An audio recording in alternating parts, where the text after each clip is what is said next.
Alrighty. Starting in 3, 2, 1.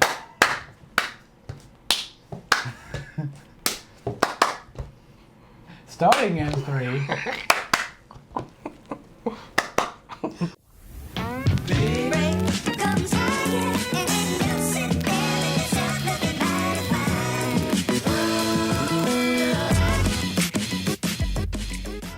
What's up and welcome everybody.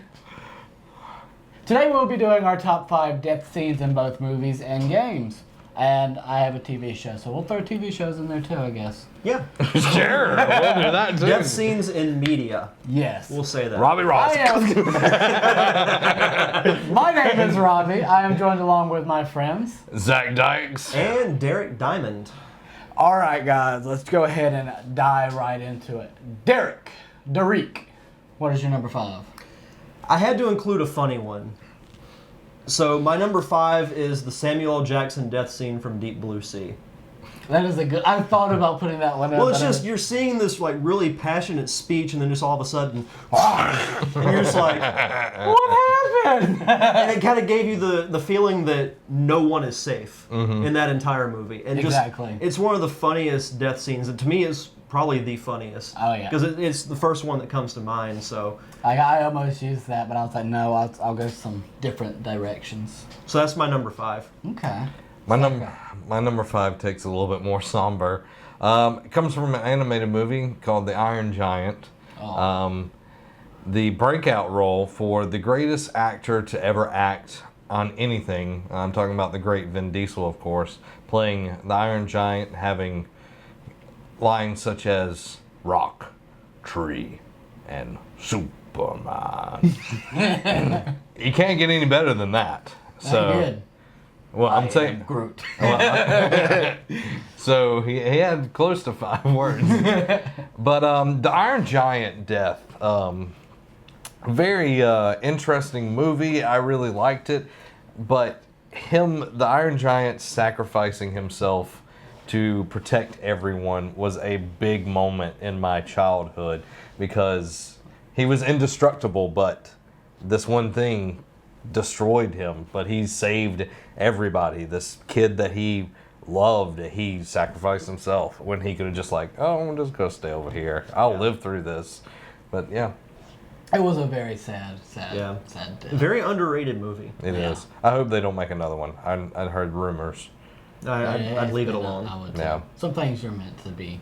Let sleeping dogs lie. Exactly. Superman. My number 5 is also one that kind of hit me hard, and you know, I know that this is one of Lauren's favorite TV shows. Walking Dead.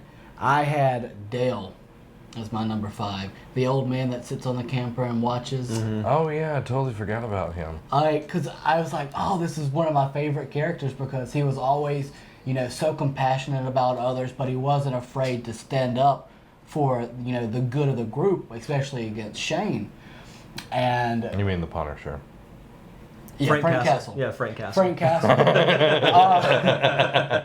And the death scene in it was harder on him and plus Coral, because that was the zombie that Coral could have. I'm saying Coral for the sake of, but he could have killed that zombie, and it came back and killed Dale, and that was like, you know, he's like, I could have saved him. So it was really a touching. Good job, Carl. Did Carl see it with his good eye? He had both eyes then. Yeah. He loses his eye? He does lose an eye. I know he did. My number 4 is my only video game choice, but it was one of the most shocking things that I have seen, and that would be the Joker dying in Arkham City. Yeah. You never would have thought in your wildest dreams that you would see Batman's arch rival actually die. Yeah. Mm-hmm. And then just to watch it, you're just like, oh my God, this really happened. And just the way it happened is just like the slow build and Batman saying like, oh, well, you want to know something funny? I actually would have saved you despite all that you had done. And then Joker's like, that actually is pretty funny. And then he just dies. Yeah. Like dies with a little bit of humor in typical Joker fashion. But just that happening was just... And Sorry, go ahead. No, go ahead. Well, you never would expect that, because when you think Batman, the opposite of Batman, you think Joker. So that's one thing that you never would have thought was that person. I actually think Catman. Anyway. But what I was going to say is the scene right after that where he's taking Joker's body out is just so poetic that this relationship, and it's a relationship. It's almost romantic at sometimes in a twisted, disgusting way. Yeah. But they are two halves of a whole, a yin and a yang, and him carrying out Joker's body out of Arkham City is a big moment in that franchise. So I like that one. I didn't even think of that one. I like it.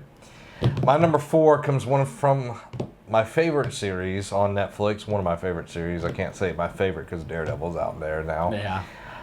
This comes from House of Cards, and if you haven't watched House of Cards, well, here's a spoiler for you. Trust me. This whole video is filled with spoilers. Yeah, if you didn't know. Zoe Barnes from House of Cards was one of the most shocking moments because you think she's such an integral part of the show from season 1, and season 2 starts and she's getting too close.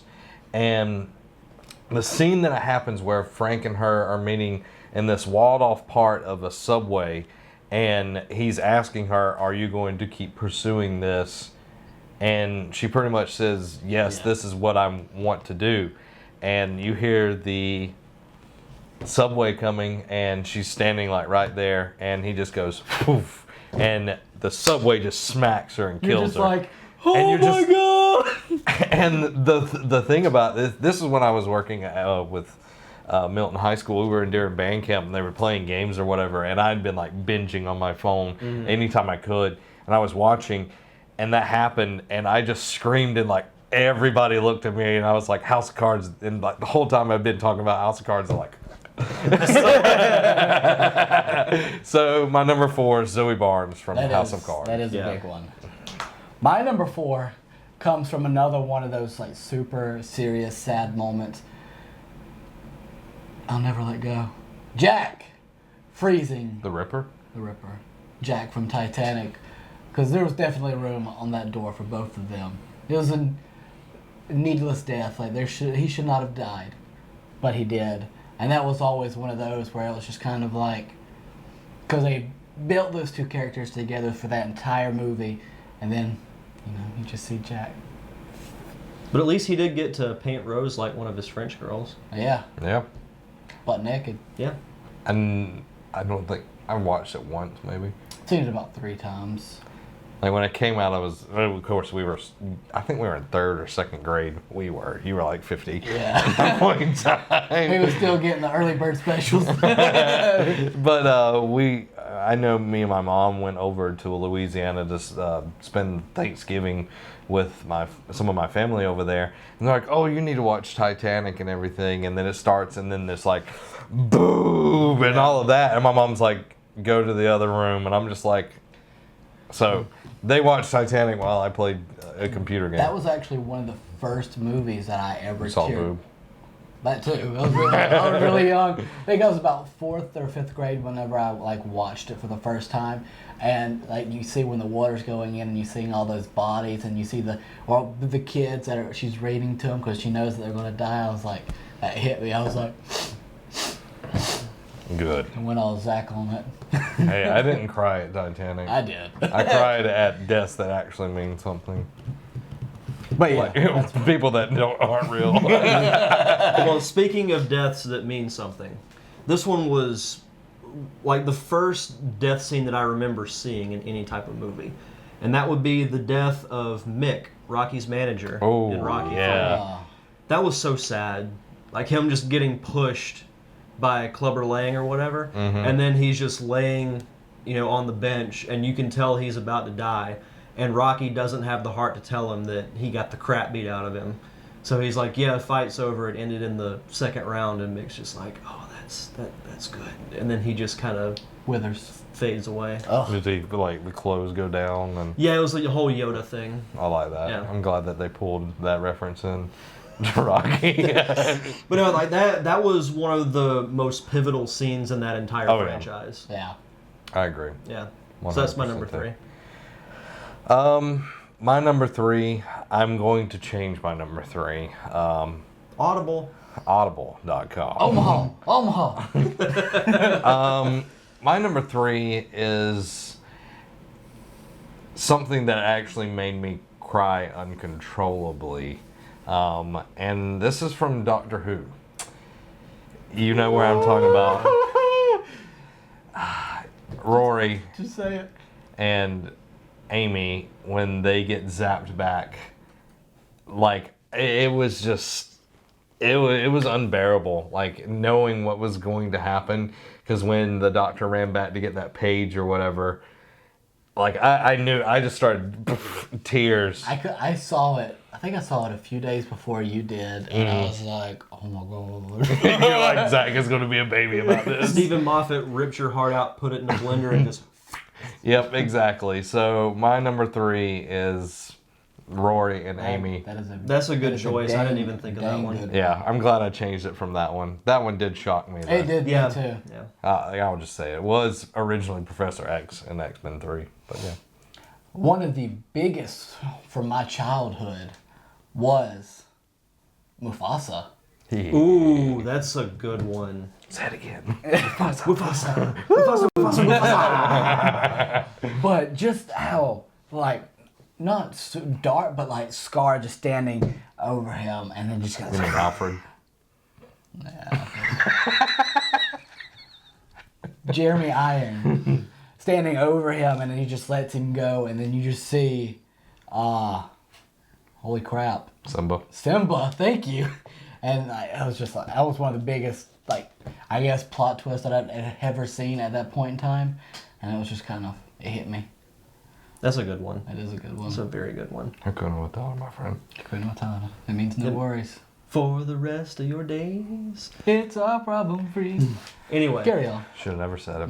My number 2 is from the show that introduced binge watching to the nation. And that would be when Hank died in Breaking Bad.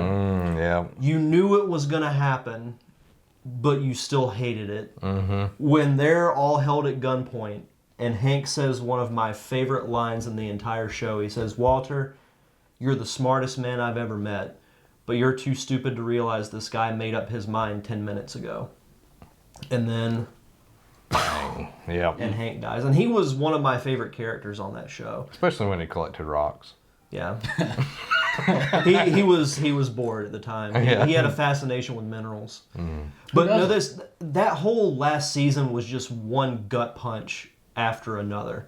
And that was one where just like, he was one of the characters that I guess you didn't really expect to die. Yeah. But when that situation happened, you knew that it was going to. Yeah. And I was just like, I just sat there and was just like in shock when that happened. If I could have replaced him with Skylar, totally would have. Well, then who would have ate breakfast? I don't know. I hate Skylar from that show. My number dose. The first time because I used to control my emotions pretty well, and then I just stopped doing that. But What are those? exactly. This chair. The first the first time that I ever actually cried over a death was a character from a franchise that I love, and the character I'm talking about is Dom from Gears of War. In Gears of War 3, Dom sacrifices himself to save Marcus and I think a few others. I think Anna was with them as well, but I had been, leading up to Gears of War 3, I had read all the books that were going with it, had really, got into it, and Gears of War 3 was a special thing to me, and after Dom lost Maria in the second one, that one was a hard one too, where he had to kill his freaking wife. That was hard. But losing, it would be like losing one of you, you sacrifice yourself for me, I'd be a ball of tears and nerves. So it was a big moment, and It was. yeah. So Dom from Gears of War 3. My number 2 is... Spoiler alert. Very much spoiler. Good call, good call. If you do not want to hear about something that happens in Star Wars, turn off now. But Han Solo getting killed by his own son, like, we knew it was coming. We were just like, get off, get off, get off. And he goes, Ben! I was like, no, don't do it. And then he gets stabbed, and I was like, okay. I was like, I can get through this. And then Chewbacca, I was like, no! That's what got me the most, was Chewie's reaction to it. You know, Kylo Ren had to be pretty strong to just, that shot just hit him in the side when it was like blowing people like. Exactly.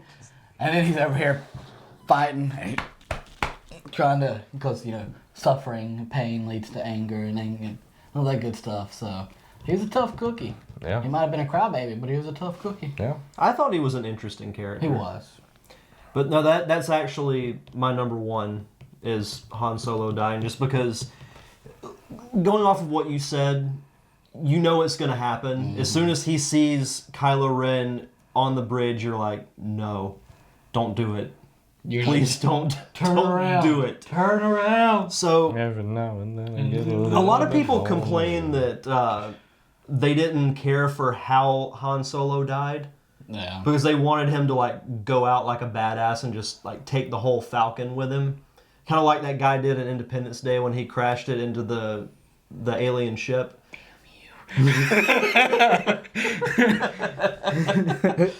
But just seeing, a character that, like, from an age, like, it really as long as I can remember, that I can remember watching, and then just seeing him after all these years, and then he ends up dying, was just powerful. It was. And even the second time, because I had went and saw it, like, 2 days later, as soon as that scene started, I could just feel my heart go.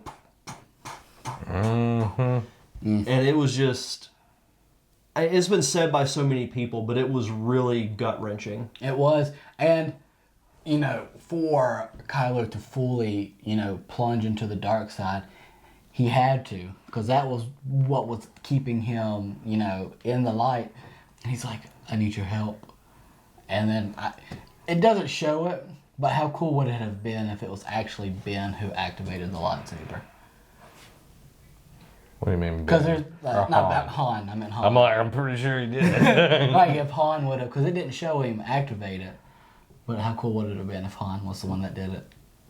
It'd be interesting. Yeah. I don't think Han's a self-sacrificing. No. But person. I mean, it was just a thought. So that was your number twos, right?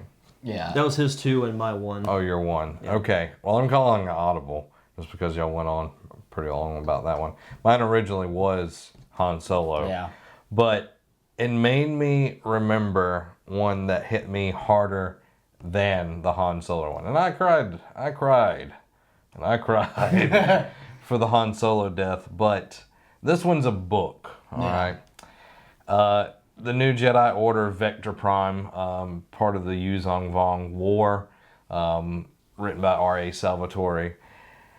This book did something I thought would never happen, and I heard hints and rumors of this happening years before I read it.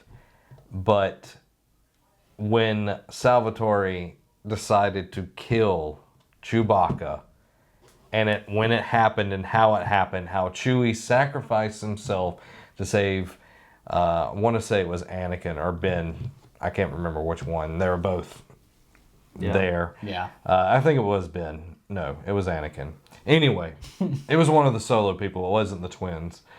It's a blank here. But that scene and knowing that Chewie just threw him in the ship while the ground was, there was no way for him to get back in the ship, and him just being crushed to death, and this planet being crushed, or this moon crashing into a planet. That was just so hard to read.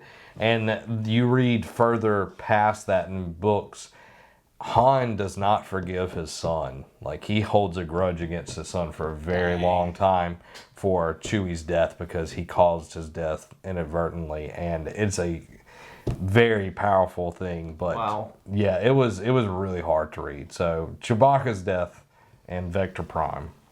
That's a It's a hard one to swallow. I want to read that book.